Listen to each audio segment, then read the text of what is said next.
But recently, God has been putting me in situations that has forced me to look it through the eyes of other people. So, I'm talking to an African American friend. And according to my paradigm, he's done everything right. Good family, college educated. He's an educator, has a good job. And we're just talking. He said, yeah, when I learned to drive, this is what my parents taught me. That if you're driving home from college and you get pulled over, you put your hands on the steering wheel. And this is how you talk to the officer. He wasn't whining. He wasn't complaining. He was letting me into his paradigm. The other night, Deb says, let's watch a movie. And she got this great deal by bargaining with Comcast, so we have HBO for a few months. So here's the movie 42.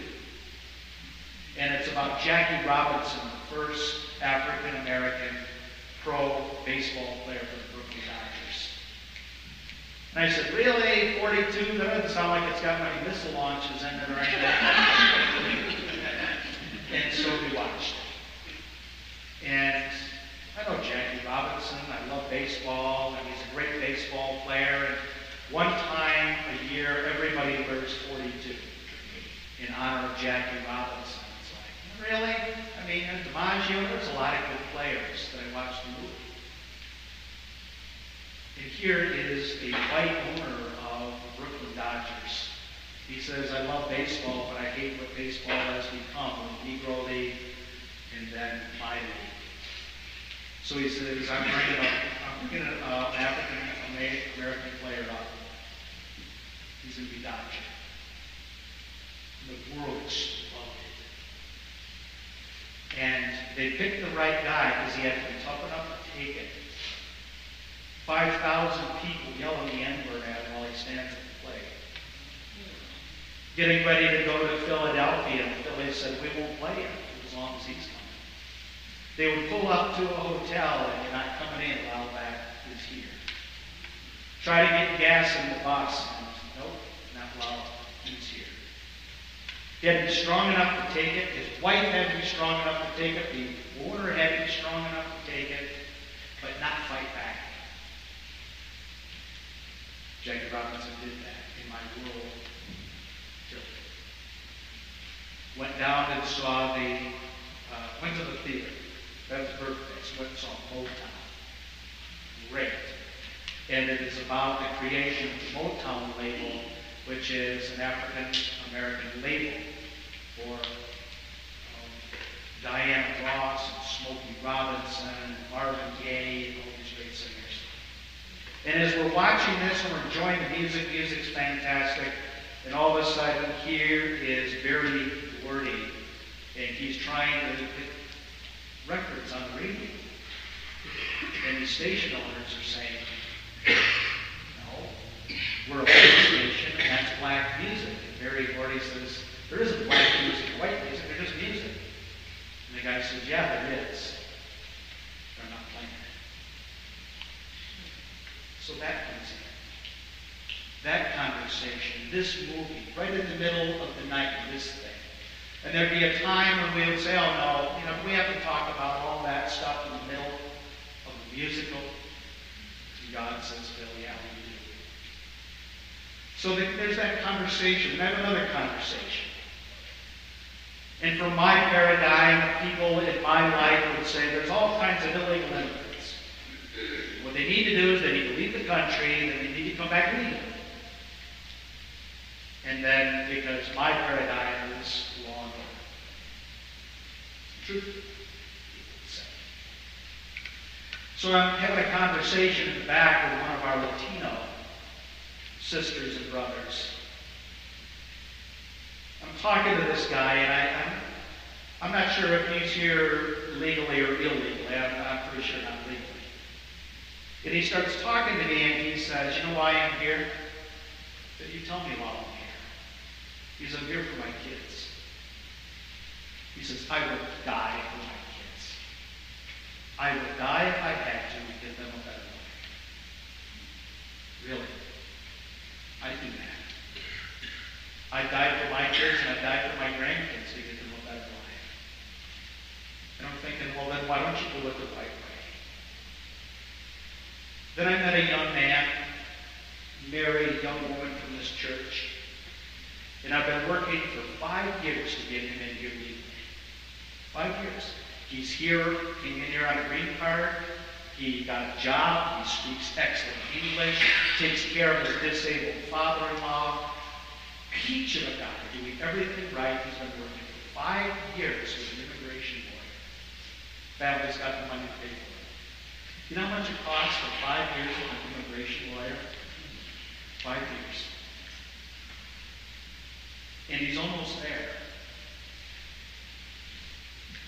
And he's going back to Honduras.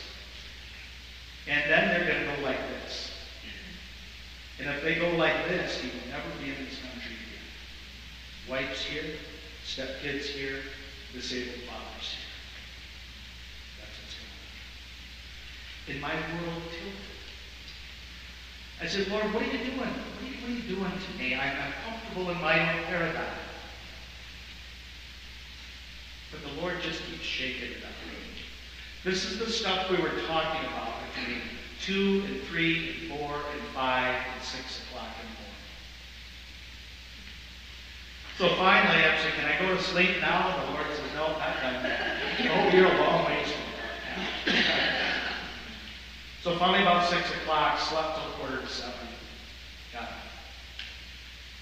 And I share this with you because I'm not the only one that's in that place. I know I'm not. We have a paradigm and we're comfortable with it, and there's a whole lot of it that's wonderful and good and true.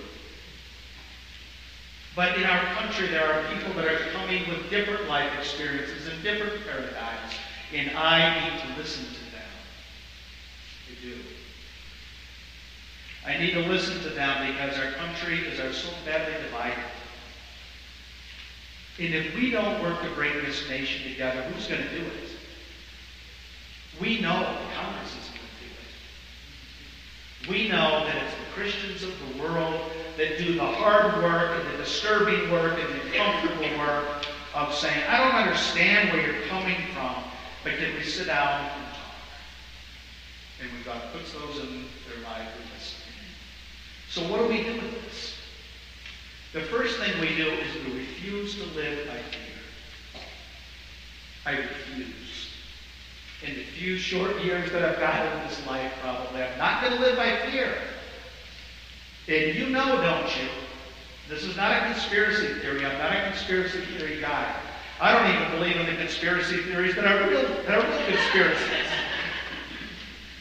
But you know that at the core of our nation are people that want you to live in fear.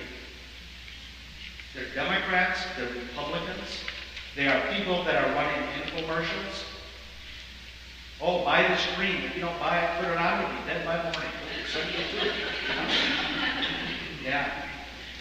It's big business, fear-mongering. In politics, it's a very powerful weapon. Even in churches sometimes, fear can be a powerful weapon to motivate people. It's an awful weapon. As Christians, you can live by fear or by faith.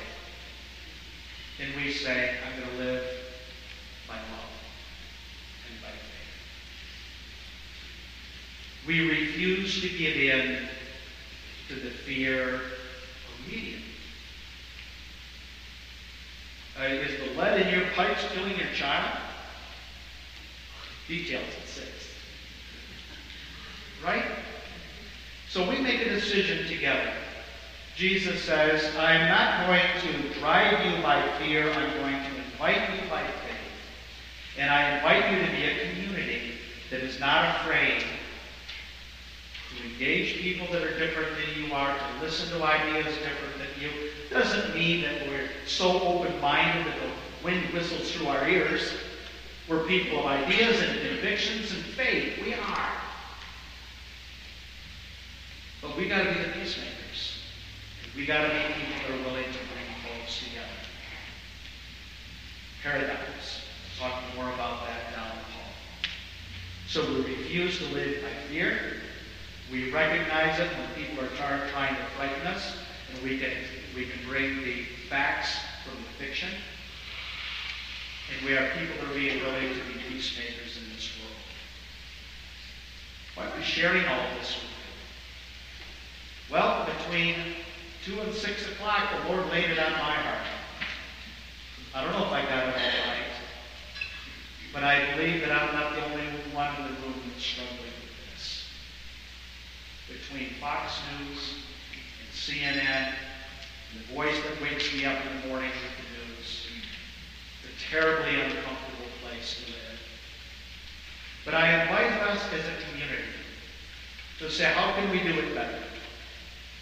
How can we refuse to step into the fear and the divisiveness of our world? Say, we're Christians. By the power of the Holy Spirit that dwells within us, we're going to live differently. And we're going to invite people to join us.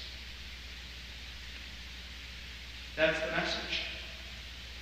The message may be encouraging. It may be disturbing. It may tick you off a little bit this morning. But now that we're done, I want to ask you this one question. This is between you and God. Not whether was that a good sermon, or boy, I think Phil needed a little bit more sleep last night. One question. Is that true? Does this sound like something that Jesus would say? Let's pray. Lord, we're far from knowing all the answers. But I guess, Lord, to be disturbed and to be uncomfortable and to know we don't have all the answers is the beginning of wisdom. And the fear of the Lord is the beginning of wisdom. Lord, we shake our heads and sometimes forgive us because we're part of the problem. We're the ones that drive wedges deeper. Help us, Lord, to be peacemakers without giving up our rock-solid beliefs in you. Show us new ways to love one another. And we pray in Jesus' name.